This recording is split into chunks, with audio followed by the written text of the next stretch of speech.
যেমন খুশি তেমনভাবে ডিউটি করে আসছেন ইরানি গ্রাম পঞ্চায়েতের ৩ নম্বর ওয়ার্ডের অঙ্গনওয়াড়ি সেন্টারে হেল্পার। ঘটনার বিবরণে জানা যায়, কৈলাসহর মহকুমার অন্তর্গত ইরানি গ্রাম পঞ্চায়েতের ৩ নম্বর ওয়ার্ডে রয়েছে অঙ্গনওয়াড়ি সেন্টার। সেই সেন্টারে হেল্পার চলতি মাসের ৪ এবং ৫ তারিখ অঙ্গনওয়াড়ি সেন্টারে আসেননি। সেই মোতাবেক অঙ্গনওয়াড়ি সেন্টারের ইনচার্জ রেজিস্ট্রারে দুদিন অ্যাবসেন্ট দিয়েছেন। আজ সকালবেলা রেজিস্ট্রার খাতা দেখা মাত্রই তেলে বেগুনে জ্বলে ওঠেন হেল্পার। অকথ্য ভাষায় গালিগালাজ করতে থাকেন অঙ্গনওয়াড়ি সেন্টারের ইনচার্জকে। তৎক্ষণাৎ সেখান থেকে চলে যান। যাওয়ার পর কতিপয় এক ব্যক্তির ধারা ফোন আসে এবং নানা করেছি কর মন্তব্য করেন অঙ্গনওয়াড়ি সেন্টারের ইনচার্জকে। তারপর অঙ্গনওয়াড়ি সেন্টারের ইনচার্জ এ বিষয়ে স্থানীয় ইরানি থানায় লিখিত অভিযোগ দায়ের করেছেন এবং হেল্পারের বিরুদ্ধে গৌরনগর সিডিপিওর নিকট লিখিত অভিযোগ দিয়েছেন। এখন দেখার বিষয় পুলিশ প্রশাসনকে রহস্য সমাধান করে। আনোয়ার আলী, বাবার নাম ইলিয়াস আলী, যে বাড়ি ইরানি, ওয়ার্ড নম্বর 5। কালকে আমার স্ত্রী স্কুলে গেছে, অঙ্গনওয়াড়ি স্কুল 3 নম্বর ওয়ার্ড, তাইনের লগে হইল হেল্পার বেগম। যাওয়ার পরে তাইনের সই দেওয়ার লাগছে। যাওয়ার পরে 4-5 তারিখ গেছে না, অ্যাবসেন্ট আছে।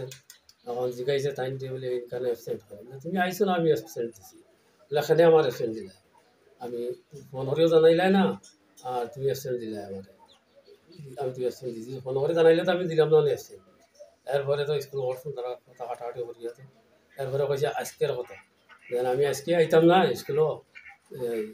তখন কইছে তুমি না আইলে একজন রান্নাউল দিও, আর নাইলে তুমি ছুটির খবর দিও। বলে না, আমি পারতাম না, তুমি ডাল চাউল পাঠিয়ে দিলে। কইয়া তাই ঘরে বাড়িতে আইছে।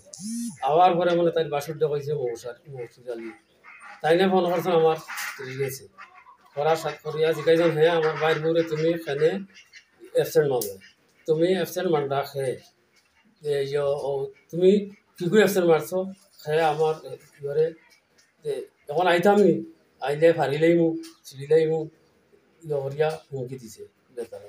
কারণ হুমকি শুনিয়া আমি তো সাজো, আমি তো জানি না। তাই স্কুল থেকে আইসুন, আমার পরে তাই না আমার কাছে গেছেন গিয়া কইসুন আমি লাগাবাড়ি খাজো আমার বাইরে। তো কইস গেছেন গিয়া কইসুন যে এই ব্যাপার এরকম এরকম হুমকি দিছে। তাই আমি কইছি তোমার অথরিটি আছে, অফিসও জানাইছো নি?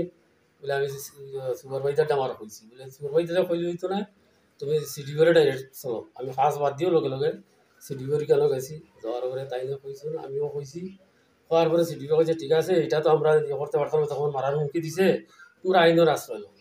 তখন আমরা গিয়া থানাতে গিয়ে একটা আমরা জিডিও দিয়ে আইছি বাড়িতে। চলিতা বেগম, স্কুলের মাস্টার নিয়ে আমরা নিয়া বিচার চাই।